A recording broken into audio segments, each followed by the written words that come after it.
In this week's Capital Connection, CBS 58's Emily Fannin, WisPolitics editor J.R. Ross have the information you need ahead of Tuesday's election. JR, this week we're going to heavily focus on Tuesday's election. So this is kind of our election preview. Let's first start with the state Supreme Court race because it's the biggest ticket item on everyone's ballot as the ideological balance is up for grabs. Now first, let's kind of talk about the scenarios at play here. Of course, the race is between Janet Protasiewicz and Dan Kelly.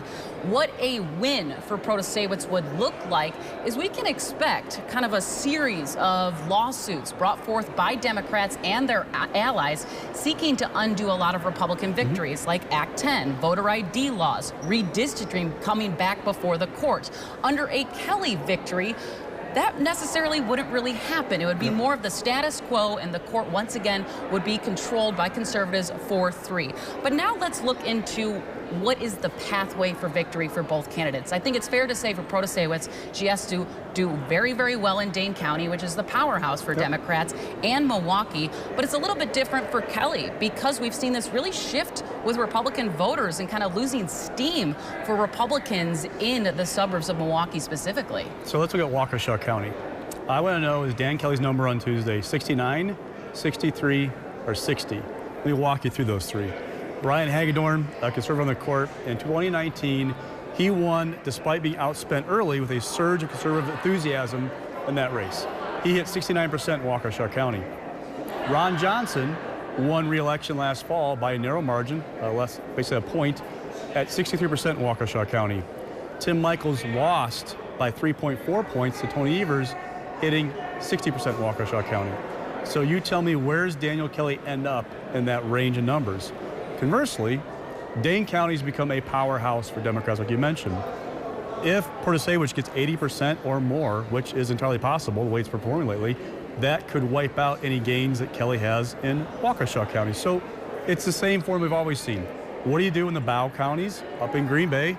You do the wow counties around Milwaukee. What's a Democrat do in Milwaukee and Dane counties? I mean, those are your numbers to watch.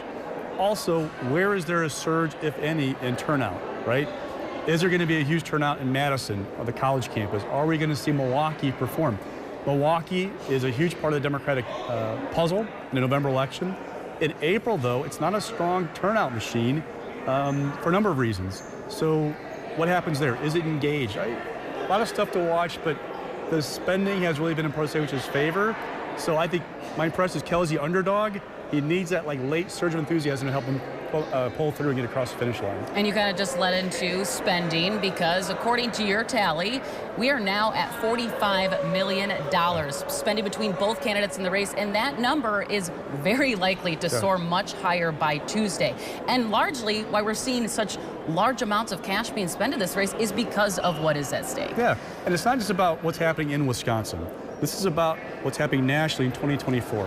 Who controls the court could, I stress could, determine who won Wisconsin's votes. Now, that's a lot of going down a rabbit hole, but we did have an election in 2020 where there's a challenge for the state Supreme Court trying to throw out votes in Dane and Milwaukee counties. It failed 4-3. If the court has a different composition, what would happen to a lawsuit like that? If there are different members in that court? Lots of what ifs. But you're also seeing national money flowing because they see this as an opportunity for a trial run for 2024. Try out new get out the vote efforts, try new messaging system, try and see what can happen. $45 million is what I can track. That is from filings to the state through independent expenditures. That is what the Kansas reported spending. That is TV buy information. There is probably, I mean probably, 5 to 10 million more in digital ads I can't track because they're issue ads. Emily Fannin is great. Call Emily Fannin, tell how great she is. Those kind of ads you see on YouTube, those aren't reported anywhere. It's hard to track those. We're talking maybe a $60 million race. It's all said and done. The race for governor in 2010 was 35 million-ish. And we thought that was high, right? Yeah. That was high. And the big thing is, Protasiewicz is spending more than Kelly. I mean, I know the numbers are big on both sides. Overall, about 19 million for Kelly. Overall, about 25 million for Protasiewicz and her allies, other groups in. But she spent $11 million this year alone, since January 1st. He spent $2 million. Why is that important? Candidates get better rates on TV than groups do. So her dollar goes farther, which is why you see more Protasiewicz ads than you see outside groups. Now, the gap has narrowed the final week. The spending is actually in favor of conservatives this final week, but the point advantage is still on her side. Again, because her dollar goes farther, so you're seeing more of her in the closing weeks. Now let's quickly touch on the 8th Senate District. That race is going to be between Republican Representative Dan Knodel and Democrat Jody Habich-Sidkin. Now, we've talked about what's at stake in this race, but what recently has really kind of brought more conversation to this is comments by Representative Knodel recently saying that he would certainly consider using impeachment powers if he is elected to impeach Protasewicz possibility. He tossed that name out there. Now, this is because a Republican victory in that seat would give the Senate a supermajority. Now, if not, of course, Jody Habich-Sidkin still has a chance at that, but she would remove that with her victory. Now, Jody Habich-Sidkin does have quite a lot of money and assistance from the Democratic Party, but Jared, we are still talking about a very, very red district. It's about a 55% Republican seat, normal turnout. Again, not a normal election.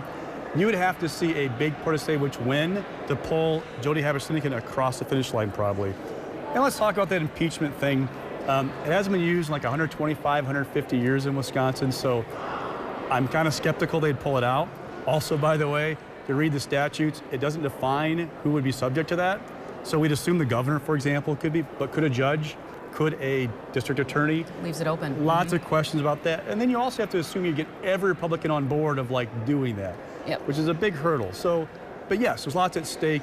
However, if Protasewicz wins even by a narrow margin, this could be a temporary victory for Republicans because, like you talked about, redistricting, right? If she wins, challenge for the court again about the maps, it could be a whole new ball game next fall, possibly, of what the lines look like. And also, we have to talk about Milwaukee Common Council. There are 3 districts, 6 candidates running in District 1, 5, and 9. And really what's at stake in this race is the major fiscal challenges that are looming for Milwaukee once those federal pandemic aid is out. We already know that city leaders have been fighting very hard for increasing their sales tax for the city and county. We're also seeing efforts here, lobbying efforts by city leaders trying to get that 1% sales tax. But those are really the key things that they are going to have to figure out, whoever gets into those seats, that this is going to be this huge financial cliff that is going to be looming over them come 2025 when those COVID aid dollars run out. And we will see if the Capitol is going to give them a hand or a fist, right? When it's all said and done, how willing are Republican lawmakers to helping Milwaukee get out of this fiscal cliff, either through shared revenue, a local sales tax, or a mixture of both, to avoid what could be a very difficult budget going forward. Right, and other issues in that race, of course, are police funding for Milwaukee and also reckless driving, something that has been really shattered the city quite a bit. All right, that will do it for this week of Capitol Connection, and thanks for tuning in. We'll see you next week.